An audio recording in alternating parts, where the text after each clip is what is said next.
a week's break, so we were in last time we were together. We talked about Jethro, and what was going on with Jethro, and a deeper understanding as to the part Jethro played as a counselor and an advisor to Moses. As we look at advice and counsel coming from a father-in-law, a lot of times we look at it and say, well, they're operating in a desire to make sure that Zipporah wasn't going to become a widow. He doesn't want to be stuck with raising the kids and her. So if Moses burns out, Moses drops dead, he's thinking, wow, if I don't speak up, this guy's going to wear himself out, okay? And then I'm going to be stuck taking care of the kids. So I better step in here. But in this particular case, he was a priest, and he was a messenger of God. And so as a messenger of God, and he was speaking God's wisdom, and you've heard me say this before, and I'll make this point again, sometimes I hear from the Lord, and he sounds just like my wife. I love that.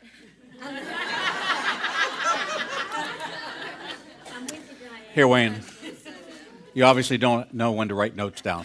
Okay? So, write this down, okay? Okay? Just trying to help you out here, buddy, okay? Okay? It's like the foundation of marriage counseling, okay? Pay attention, take good notes. Even if you can't write, look like you're paying attention, okay? Your wife yells out, I love this, okay? Write it down. Sorry, just this little sidebar there. I'm sorry. I apologize. I'm always working. It is a day of rest. I'm always working. What's the deal? Rocky. I was reading chapter 18 again this morning, and one of the things that really popped out at me was Jethro was a pagan priest, and then he receives the Lord, okay, as the God, the Most High God, and then he was able to speak incredible wisdom into Moses. Right, I mean, it was like boom, boom, boom. We don't know how long it was. Right. In the scriptures, that's the format as it came. So when you receive gifts from God, are they immature gifts or are they mature gifts? Mature. They're all mature gifts. Every gift you have is mature. You're immature. Your gifts are not immature.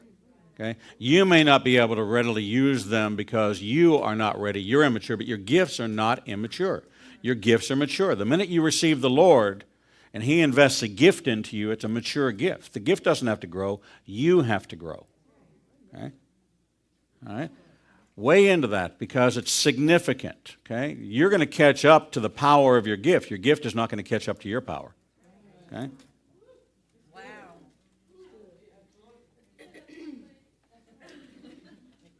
Write it down. Wayne, write this down.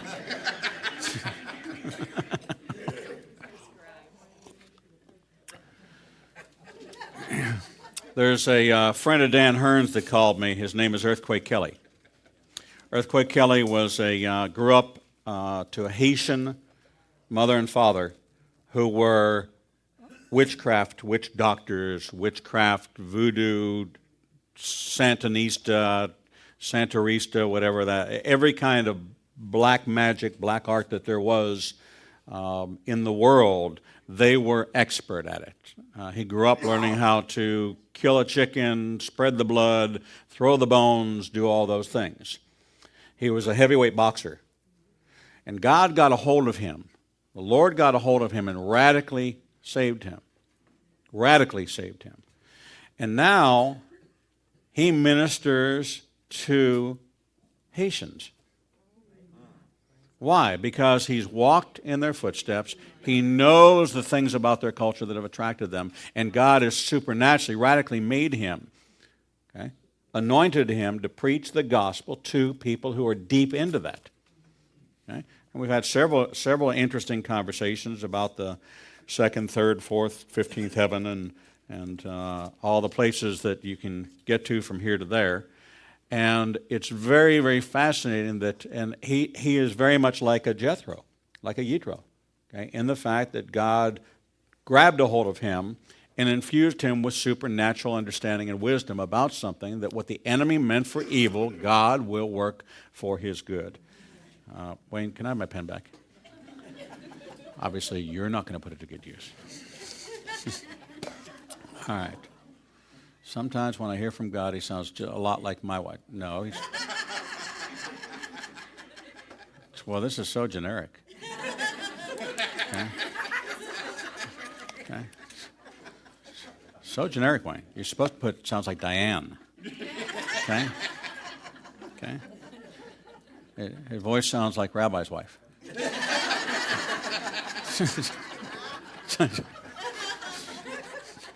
Look, all those years of stand-up, you know I'm going to run with this. All right, so Jethro gives great counsel, and he says, look, you need to divide and conquer here. You need to bump it up to where you sit in and take major issues to the Lord. So we see actually the formulation of the Supreme Court and the judicial system and all the representation and even congressional, we just did the census, and even this congressional distribution of X amount of representation per X amount of people. Well, here's the concept clearly laid out here. In this particular case, it was a 10-to-1 ratio. He said in verse 19, now listen to me, I'll give you counsel and God be with you. You represent the people before God. You bring the disputes before God and enjoin upon them the laws and the teachings and make known to them the way they are to go and the practices they are to follow. So somebody imparts this vision. The laws and ordinances. Remember, laws and ordinances didn't just come down from Sinai. Abraham was recognized for keeping God's statutes and ordinances. Well, how can you keep something that you don't know about? Because you are, when you're living a life, a godly life, a life of integrity, you don't have to be told, here's what the laws and statutes are. Okay? By your behavior, you're compliant with something that's a better way. There's a higher road. There's always a higher road in every situation. How you respond to people in the street. There's no law or statute about being nice or being ugly. Okay? But yet how you behave. But when you think about what Yeshua said, he said, here's the two greatest commands. Love the Lord your God with all your heart, with all your soul, and all your might, and love your neighbor as yourself. Well, that became a statute, a command, an ordinance before God as to how you're supposed to treat somebody. Well, prior to him saying that, how you treated people, whether or not you were lined up with the statutes and ordinances and commands of God, that was whether you knew them or not, you were doing it. And so God recognized Abraham and said, because you've met my statutes, my ordinances, because you were set apart, because you didn't adopt these other ways, okay, this I'm going to bring honor to you. Okay? Later on, you see the instructions coming down from Sinai. Later on, you see God speaking these statutes and ordinances. But how many of you know that running somebody over in the parking lot is not a good thing? Okay? You don't want to inflict harm on somebody. Okay? You knew that. Okay? You don't have to write that down. Okay? Well, let Wayne know when you get home. So Moses' job was to talk to God. Now, when you see this kind of order, you also see an order in a congregation. Okay? Deacons, elders, leadership. Okay? Do you want somebody to take your collective needs to God? You do. Okay? When Angela had her stroke, okay, within 5 minutes, the kids, they call them the littles, the medium, the littles, mediums, and the bigs. Okay, so the littles called me. Okay, they have 11 kids, so you got to go to a zone defense. Man-to-man was thrown out years ago. Okay, so the littles called me on the phone and they said, "Mommy fell on the floor. We couldn't wake her up. And she just left in an ambulance." These are the littles. These are the 7-year-olds calling me. Okay? Because the last instruction was call Rabbi. Okay? Then I got in the car and I began on my way to the emergency room, and I was there before the husband, before most of the kids got there, before most of the family got there. I was there in the emergency room with her. I was able along the way to begin dispatching people, saying, okay, we need to get somebody to the house. We need to get somebody to do this. I could direct the entire event. Now, if they had gotten on the phone and started calling everybody, imagine the chaos. Imagine in front of their house the traffic jam. If everybody decided they were going to go do something, you have 100 people converge, And now what's the family focused on? The family's focused on, oh, I got to entertain this person. Oh, I didn't say hello to that person. And so we can't ever get to the issue. But by doing it the way we did it, we were able to organize, we were able to assign, we were able to put 2 people in charge of this. They then worked through that system. We were able to make sure there was hospital coverage, there was home coverage, the kids were getting covered, all that stuff, because it all focused from one point. Well, this is the way this was set up. It was an effective way to manage 2 million people. It's decent and it's orderly. And so you set up home cell groups. Okay? Now, there's some congregations that have small groups. We like home cell groups. We like a particular geography. We'll plot out your zip code. We'll put a 10, 15, 20-mile radius to try to get as many people within a particular geography within that radius so that nobody's put out. Okay? And when there's a need, whoever your home cell group leader is, you immediately go to that person. Then they work up that chain. And what they do is they disperse within the home cell group. It's close. It's convenient. You drive by their house. You drive by their neighborhood. You go by there on your way to work. You go by there on your way home. It's easy. Okay? So we don't have people driving from Wilsonville to Gardendale every day trying to deliver meals. And that's what would happen if we didn't have some kind of organization and have some kind of need response system. Now, in the new place, we'll have a Joseph storehouse, so it'll be easy. And we'll put out the word that, like this month we want canned goods. And so you go by Sam's and you pick up a case of green beans for $6.50. Nobody should be out more than $10. Okay? If you can do more, great. But if you can't do more, that's fine. Bring a 6-pack. Bring whatever you can, 1 can. Okay, 49 cents. Okay, put it in there, and we'll have a storehouse. That way we can box up and we can send out. We can distribute from there. And we can have a Joseph storehouse that says in the time of need, and we can put together a full spectrum of basics. We'll have a storehouse of paper towels, a storehouse of toilet paper. We've probably sent, what would you say, Chelsea, 500, 600 rolls of toilet paper? Okay. A lot of toilet paper. What's that? Yeah, just boxes, cases upon cases. Yes, Judy. Would you consider a chest freezer so we could make up some already cooked things and put them into the freezer? Would we consider receiving a chest freezer as a donation? Absolutely. Thank you for that. God bless you. Okay. Absolutely. All right. So, as we take a look in chapter 18, verse 24. Moses heeded his father-in-law and did just as he said. There's wisdom in godly counsel. Amen. Now, if you receive a good word from a bad person, you weigh it and you consider it and you weigh it against the word, but bad people can give good counsel too. Not everything that comes out of a bad person's mouth is foolish. As a matter of fact, it may be an opportunity for you to witness to them because you did take. I said the other day, even a blind squirrel finds an acorn every now and then. So even a worldly person will come up with a good piece of counsel every now and then. So we can't discount everything. But Moses heeded his father-in-law and did just as he said. He chose capable men out of Israel and appointed their heads over the people, chiefs of thousands, hundreds, 50s, and 10s. So look at our system today. We have 1 president. We have senators, 2 senators from every state.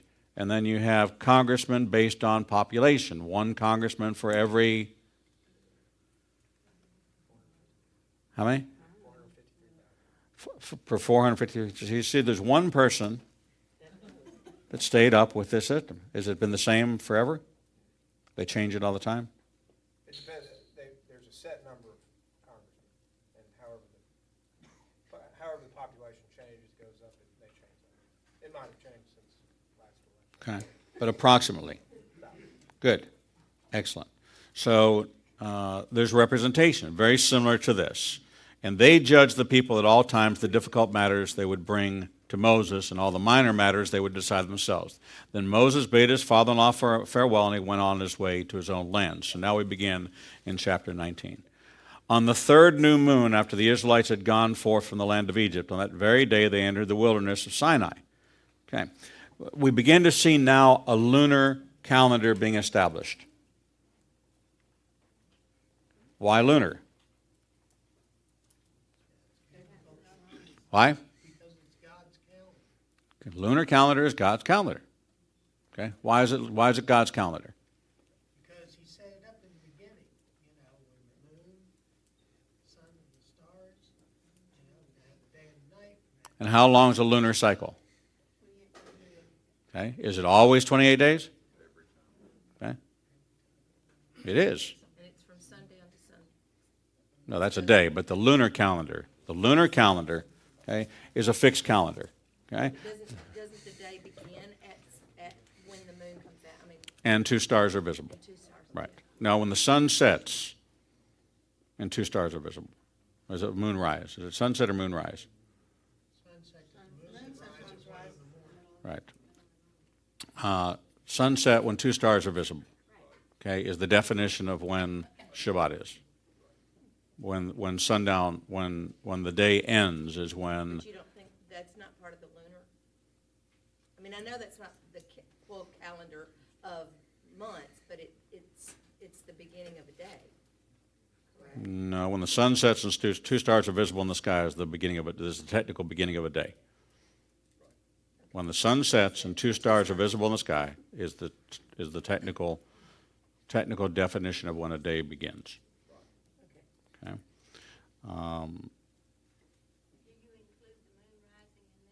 No. No. So when the sun sets and 2 stars are visible, that is the beginning. That's how how candle lighting times are set in Israel, based on that. Yes, Chelsea. I have a question about Moses' father-in-law. You may have covered this, but Okay. I'm now like in, I don't know, in my yearly thing. I'm in Judges, and so I see some references to like this is a clan of people, and they relate back to Moses' father-in-law. So based on this, like I've been assuming the whole time. I don't think I really understood. I've been assuming that he gave this wonderful vision from God, but I didn't know that his heart had completely changed. So when we see reference to his people, Well, here's where this takes place is that 18 verse 1, Jethro, priest of Midian, Moses' father, heard all that God had done for Moses and for Israel's people, how the Lord had brought Israel out of Egypt. So Jethro came out to greet him. He said, I've been a stranger in a foreign land, and he comes into this, and because Moses then witnessed to him about how he delivered him, and he says, now I know that the Lord is greater than all gods. but Okay? is he actually saying I don't believe in other gods, or is he just saying like what Pharaoh had said, like that Adonai is powerful? Did he become a monotheist? There's no requirement for you to be a monotheist. Okay? In fact, if you take a look at there's the deification of anybody other than Yeshua, okay, falls in the category of having other gods. Right? So there are people that believe that that others than Messiah are deity or divine. I guess there's a fine line between divine and deity. Deity being God, divine being above man, if you will. Because he's not being called into the Levitical priesthood, because his blood's not being changed, he was a Gentile, then his role, he played a part in a monotheistic community, but whether or not he forsake all other gods is not evident. But he says he's greater than all gods. Okay, so what I need to know then is when we get to the promised land, is his people, the descendants of Moses' father-in-law, are they people that the Israelites are against, or are they with them? Because it seems very confusing as we get. Well, the battle with the Amalekites is from Esau. I mean, that's really that's the warring. We're assuming they're with Israel. Correct. Okay, that's fine. Correct. Thank you. But he bid him farewell, and he went on his way to his own land. So that means he left him behind. All right. On the third new moon after the Israelites. Now, 2 new moons would be how many days?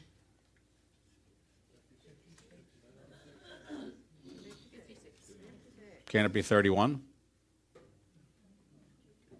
I have 1 new moon, okay, a new moon, and then 28 days I have my second new moon. Can that not be 28 days, 30 days? Okay. Actually, the time frame will become 50. 50 days. Okay. What's getting ready to happen? Okay, the law is getting ready to come down from Sinai. What day did the law come down from Sinai? On the 50th day. Okay. Shavuot, Feast of Weeks, 7 Shabbats, and the day after the 7th Shabbat is over is the 50th day. Okay? Start to weigh into the timeline we're in. We're now after Passover. We're now in the wilderness. Okay? We're coming up to Sinai. We're on the circuitous path to Sinai. That's going to take us 50 days to get to Sinai. Okay? This period of time, well, 50 days to get to where God sends the law down. Okay? 50 days. Okay? What happened 50 days after the resurrection of Messiah? Pentecost. What happened at Pentecost? The giving of the Spirit.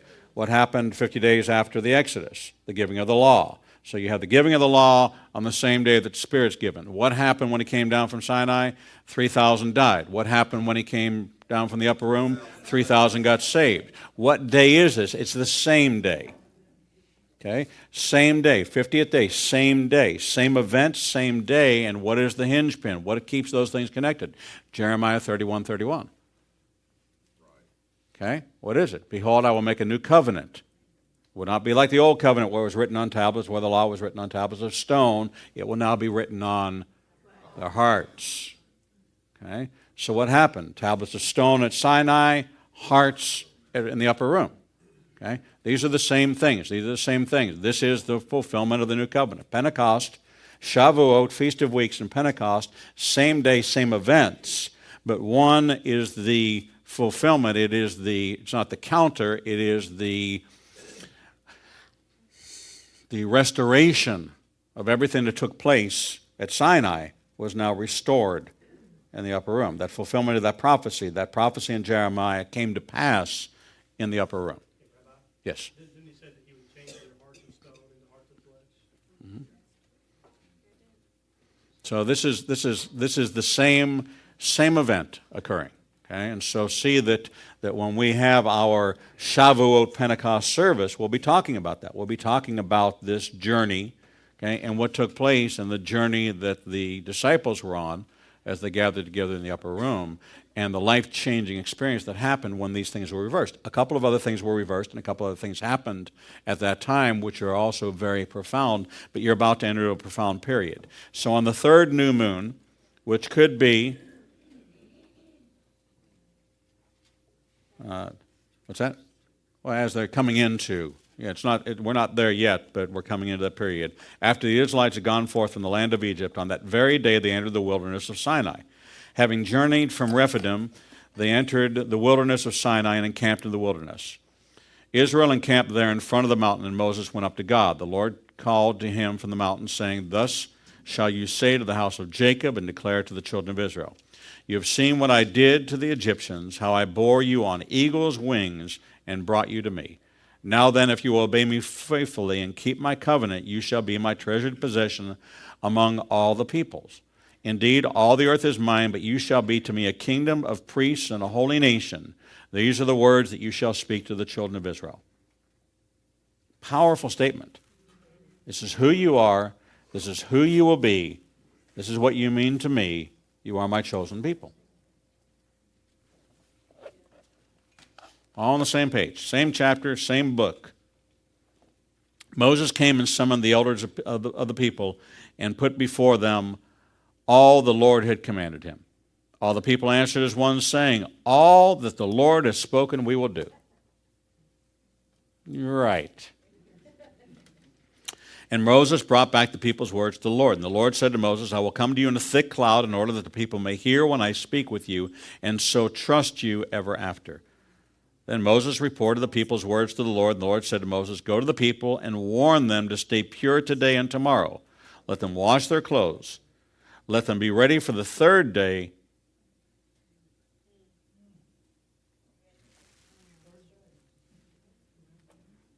For on the third day the Lord will come down in the sight of all the people on Mount Sinai. On the third day. Came down, rose up. Anybody catching these words? You should set bounds for the people round about, saying, beware of going up to the mountain or touching the border of it. Whoever touches the mountain shall be put to death. No hand shall touch him, but he shall be either stoned or shot. Beast or man, he shall not live. When the ram's horn sounds a long blast, they may go up on the mountain. Moses came down from the mountain to the people and warned the people to stay pure, and they washed their clothes. And he said to the people, be ready for the third day, do not go near a woman. So remain pure. On the third day, as morning dawned, there was thunder and lightning.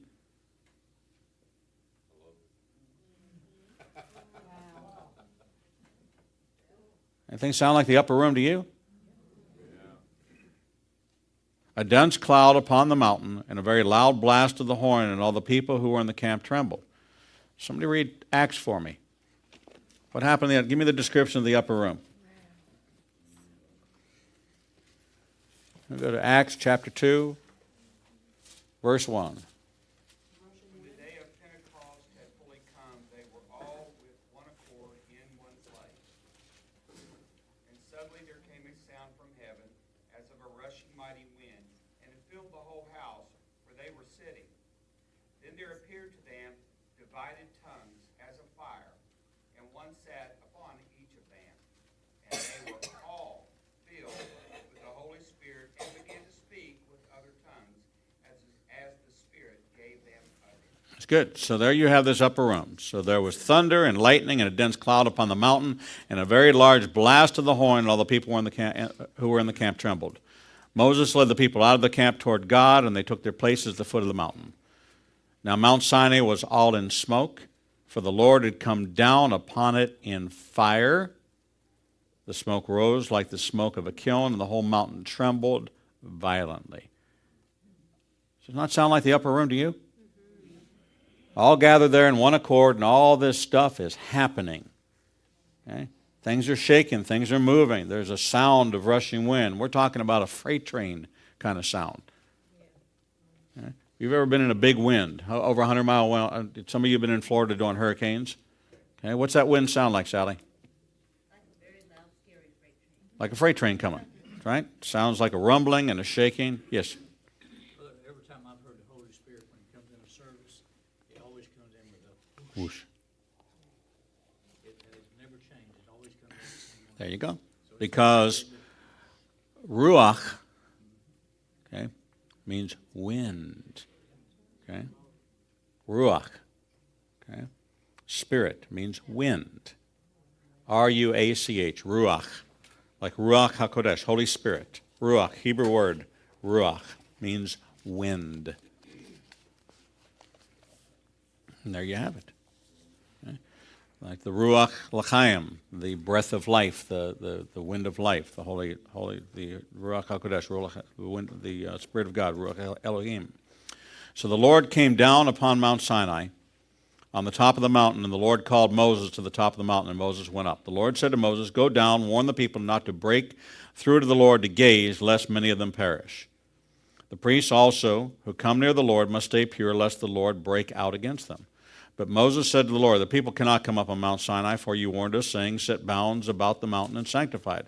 So the Lord said to him, go down and come back together with Aaron, but let not the priests or the people break through to come up to the Lord, lest he break out against them. And Moses went down to the people and spoke to them. Now, what's this exchange between Moses and God, where Moses is reminding God of what he said? Is Moses being a wise guy? Okay. What's he doing?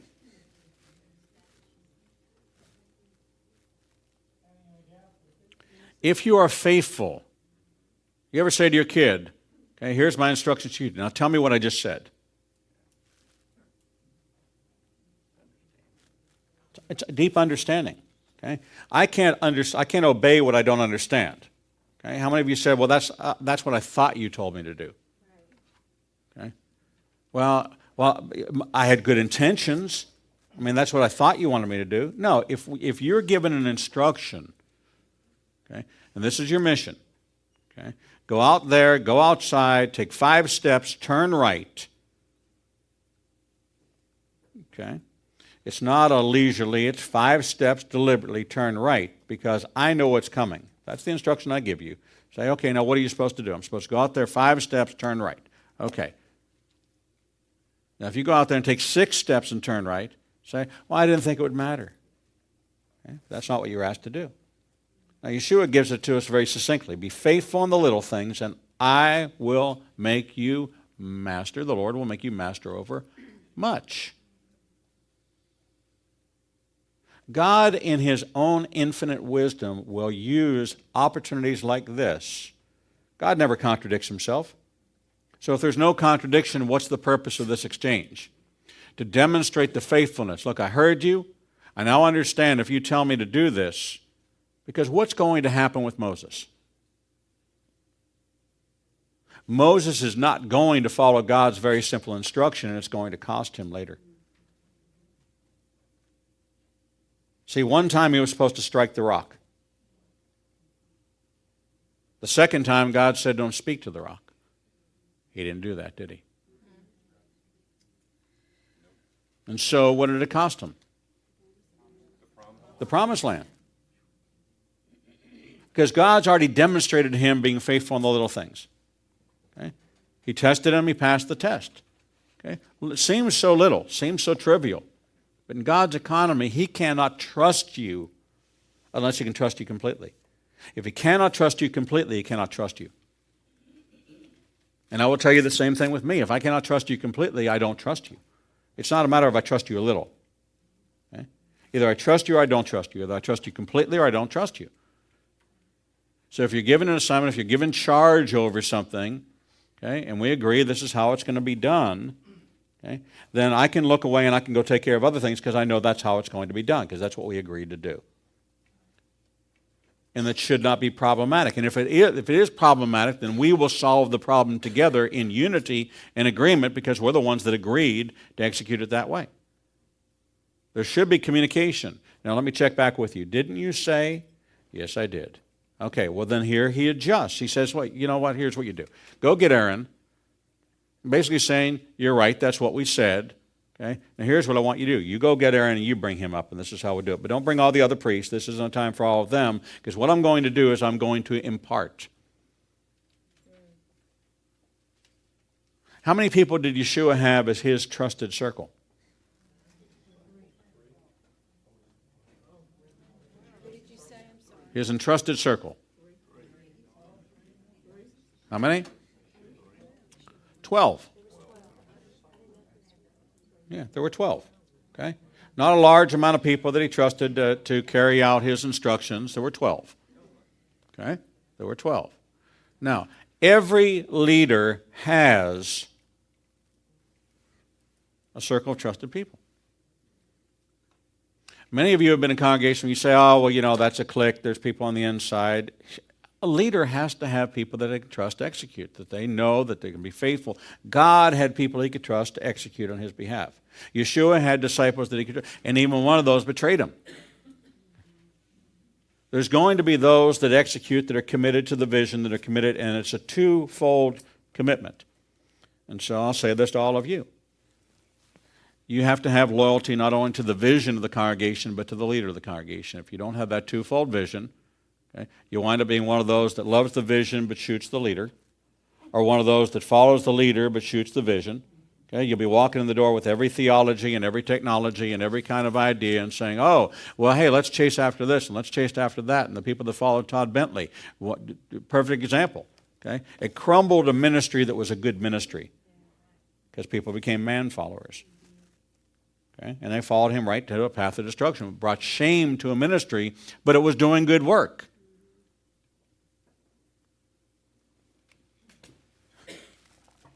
You have to be loyal to both. Now, does that mean that you have to be blindly loyal to me? Absolutely not. I don't want blind loyalty. First of all, it's not loyalty to me. Okay? It's loyalty to the Lord and what he's trying to do here. Okay? But the point is, if you're out there and you're eating fried rabbi for lunch, okay, not good. And by the same token, the vision of the congregation is we're walking in what God has called us to do here in Birmingham. And if you don't think it's changing lives, then you weren't at the Passover Seder. Well, we have the largest representation in the history of Birmingham, Alabama, of non-believing Jewish members of the community coming to hear.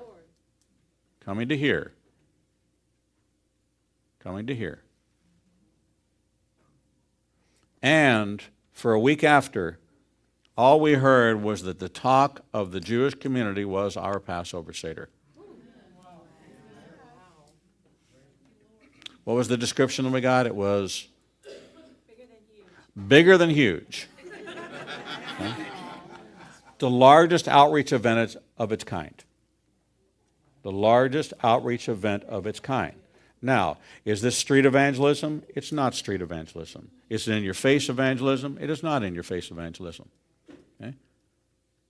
It was community-centered, body of Messiah, decency and order, highly visible, everything appropriate, and nobody could be offended by it. It was done in an environment and in a way that brought glory to God, and nobody could be offended by it. And people stood up and took notice. And so when ABC News was there and filmed it and put interviews on, let me tell you the people they interviewed. Did you see it? Peggy, you saw it.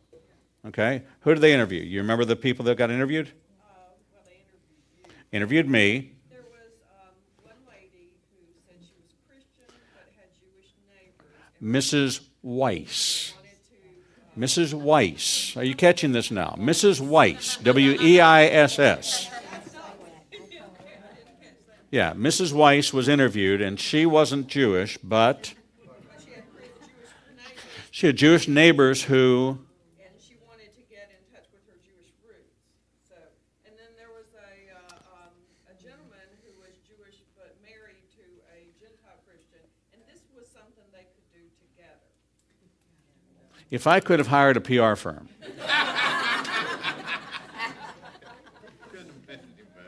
if I could have hired a PR firm and said, okay, here's what we want to do. We want to put out a 5-minute, how long was it, about 5 minutes? About 5 minutes on 10 o'clock news, Saturday night, 10 o'clock news. Okay? And I would have them interview the rabbi in his tallit, okay, with the backdrop of the Passover Seder and 800 people coming together. And then the first couple would be introduced saying that I'm Christian, but I have Jewish neighbors that I love.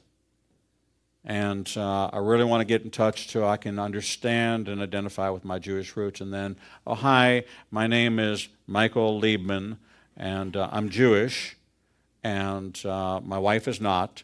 And this is something that we can come to and we can enjoy together, and we can embrace both of our identities together in one place without it being, the word was, intimidating.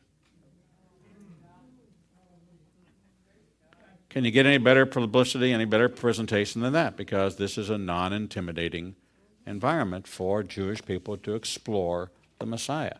Profound impact in the community. Profound. Okay? And then they said that if you wanted more information, you could go to the ABC website, which then had a link to our website. Right. And they published this written story with all these interviews on it, and then shalombirmingham.com. So I want to tell you that God is on the move, and He's using it in decency and order. So that's the vision, is to do this marketplace, do this right, do this through the Max's Delicatessen, do this through community awareness and involvement, having the Star of David at the corner of Sumter Street and Blue Ridge, having the Israeli flag flying there, having it be Beth-Hallel. And yes, the churches that rent from us will have signs underneath ours, but it's going to be referred to as Beth-Hallel. No longer be referred to as Shades Mountain Bible Church. Shades Mountain Bible Church can refer to it as that, but it'll be, they hold their services over at Beth-Hallel. All right, Chelsea. Okay, I have a couple of questions. The verse is that in 19 verse 13, it says, when the shofar sounds, they may go up to the mountain. But then we see in verse 19, the shofar does sound, and then God says for them not to come up to the mountain. Aaron and Moses? No, it in verse 13, it makes it sound as if it's the people.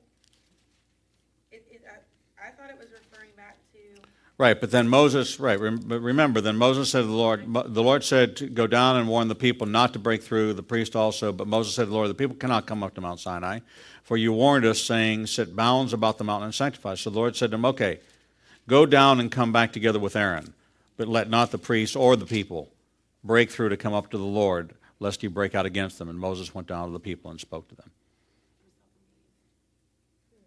because it clearly is saying that everyone will be allowed up on the mountain.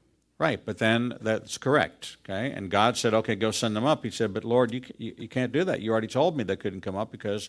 Okay, so he's referring back. Correct. Back to the original. That's correct. He said, but you already told me. Yeah, but didn't you say that? And he goes, yeah, I did say that. So, okay, here's what you do. I want to adjust the plan now that you heard and obeyed. Okay, and then my other thing that I want clarification on is verse 5 and 6, where all of the children of Israel are called a priesthood. Mm-hmm. And where do you see that again? Hold on a second, because this is fulfilled. Okay? Who are you? Okay? Who are you? Who's everybody in this room that's a believer in the Jewish Messiah? Okay? A royal priesthood. Means everybody is... Now, remember we talked about this, and for those of you that missed out, okay, you have the tribe of Judah. You have the line of Judah. Okay, the Judites, the kings. Okay, this was royalty. This was a royal line. Okay, so we see the line of David, the line of Judah, all this coming through, and these are the kings. Okay, and so if you were a Judite and you married a Levite woman, okay, what were your children? They were Judites. Doesn't matter what the mother was. Okay, there was the father's bloodline is established by the seed of Abraham that this will be the lineage. Okay, the father determined the line of the family, and so when you look at the genealogies. Okay? The only reason you look at the genealogy in Luke being the different than the genealogy of Matthew is because you have biblical lineage as male. Luke introduces Mary because that's truly when you get into rabbinical thought and you get into the change. Okay, Matthew is a book written to Jewish people, gospel written to Jewish people, and so it's going to be male lineage. But then you get into the modern thought, and so how do you argue today in the environment? They say, well, it's the mother. God took care of that in the genealogy described in Luke when he gives you the lineage of Mary. Okay? So regardless of how you get there, you get there. Okay? And so these opposing views of lineage and genealogy, mother or father, are both satisfied in the gospel. Okay? So now you have this Judite man marrying a Levite woman. Okay, now you have a Levite man marrying a Judite woman. You have a priesthood and you have a royalty. Okay? They marry, what are their kids? Their kids are Levites.